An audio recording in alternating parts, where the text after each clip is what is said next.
Hello student, आज हम हिंदी का इम्पॉर्टेंट लेसन पढ़ेंगे। अयोध्या सिंह उपाध्याय हरिऔध, पवन दूतिका। इनकी रचना प्रिय प्रवास खड़ी बोली में लिखा गया पहला महाकाव्य है। उसी का अंश है पवन दूतिका। इसमें हरिऔध जी ने श्री कृष्ण को ईश्वर के रूप में न देखकर आदर्श मानव एवं लोक सेवक के रूप में अपने काव्य में उन्होंने चित्रित किया है, जो वियोग श्रृंगार रस पे लिखा गया है। आगे हम देखते हैं व्याख्या। पहले हम आपको बताएंगे व्याख्या। आप लोग जानते हो एनसीईआरटी पैटर्न पे परीक्षा में आ रहा है पेपर, जिसमें 5 क्वेश्चन आपके लिए बनेगा। 2-2 नंबर के 5 क्वेश्चन आएंगे।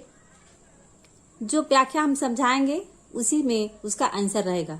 तो हम आपको बताते हैं पहले व्याख्या, फिर इसके आगे हम समझाएंगे। देखते हैं। बैठी खिन्ना एक दिवस वे, गेह में थी अकेली, आके आंसू दृग युगल में, थे धरा को भिगोते।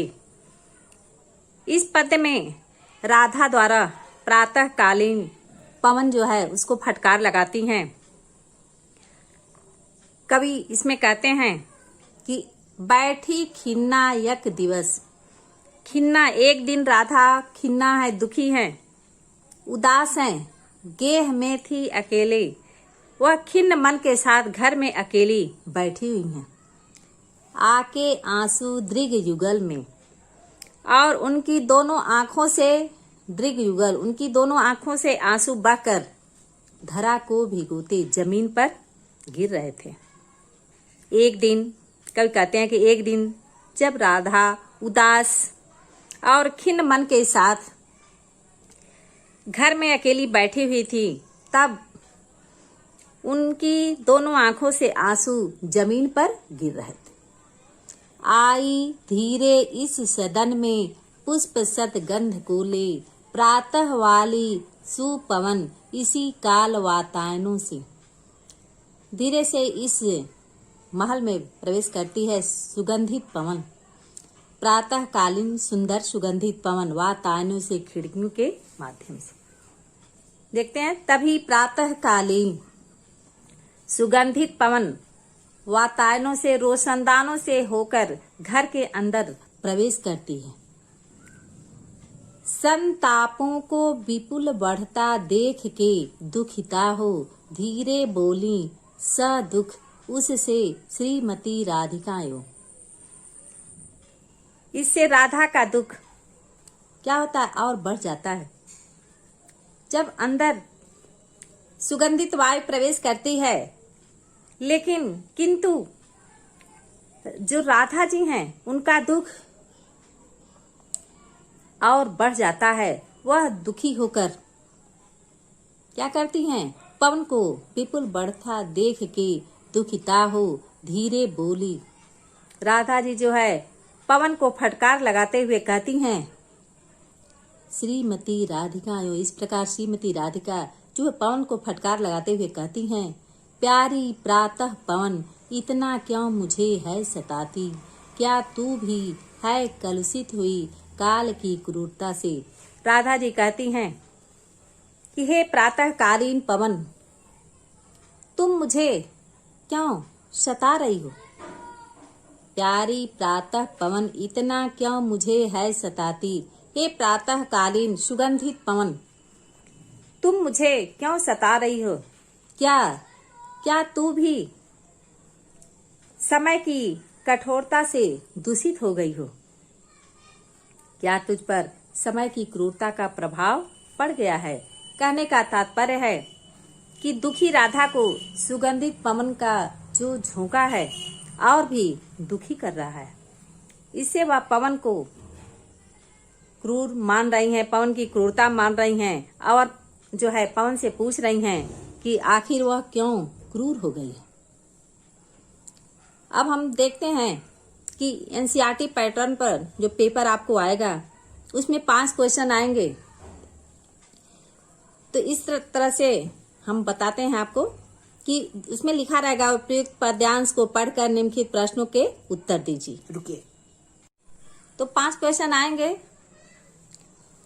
उसमें जैसे रहेगा प्रस्तुत पद्यांश का संदर्भ लिखिए। तो आप लोग जानते हो संदर्भ कि प्रस्तुत पद्यांश का संदर्भ आएगा तो आप क्या लिखेंगे?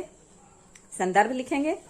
संदर्भ में कवि का नाम और पाठ का नाम रहता है, तो आप लिखोगे कि प्रस्तुत पद्यांश हमारी पाठ्य पुस्तक में संकलित अयोध्या सिंह उपाध्याय हरिऔध द्वारा रचित पवन दूत का शीर्षक कविता से उद्धृत है। ठीक। अब जैसे दूसरा क्वेश्चन है, रेखांकित अंश की व्याख्या कीजिए। जो रेखांकित 2 लाइन रेखांकित किया गया है, इस अंश की व्याख्या आप करेंगी। तो आप अपने ढंग से लिखेंगी कि रेखांकित अंश की जो व्याख्या है उसका ऐसे लिखेंगी कि कवि कहते हैं कि एक दिन राधा उदास खिन्न मन के साथ घर में अकेली बैठी हुई थी और उसकी दोनों आंखों से आंसू बहकर जमीन पर गिर रहे थे। इसका आंसर हो जाएगा। फिर हम देखते हैं तीसरा प्रश्न इसमें पूछा है, प्रस्तुत पद्यांश में कवि ने राधा की किस स्थिति का वर्णन किया है? तो प्रस्तुत पद्यांश में राधा की किस स्थिति का वर्णन किया गया है? विरहावस्था के कारण जो राधा दुखी है, नायिका राधा का वर्णन किया गया है, जिसके नैनों से आंसू गिर रहे हैं, जो जमीन पर गिर रहे हैं, आंसू की धारा बह रही है, और जो प्रातःकालीन पवन है वह भी नायिका को दुखी करती है। तो इसी स्थिति का वर्णन किया गया है। अब हम देखते हैं इसमें अगला क्वेश्चन है कि नायिका ने पवन को क्रूर क्यों कहा है? इसी पद्य में से हम उसका भी आंसर ढूंढेंगे। क्या तू भी है कलुषित हुई काल की क्रूरता से। इसमें नायिका का मन खिन्न है, उदास है, उसके नयन आंसू से भरे हुए थे। नायिका की इस दैन्य दशा में प्रातःकालीन पवन जब सभी में उमंग स्फूर्ति का संचार कर रही थी, तब वह नायिका के लिए हृदय विदारक था। वह उसके दुख को और बढ़ा रही थी। इसलिए इसमें नायिका ने, राधा जी ने पवन को क्या कहा है? क्रूर कहा है। अगला प्रश्न है, प्रस्तुत पद्यांश की रस योजना पर प्रकाश डालिए।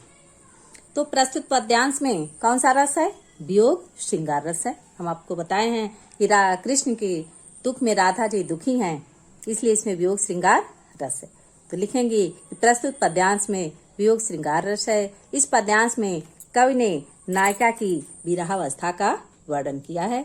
अब आप लोगों को समझ में आ गया होगा। स्टूडेंट इस वीडियो को बार बार देखें और समझें। Thank you.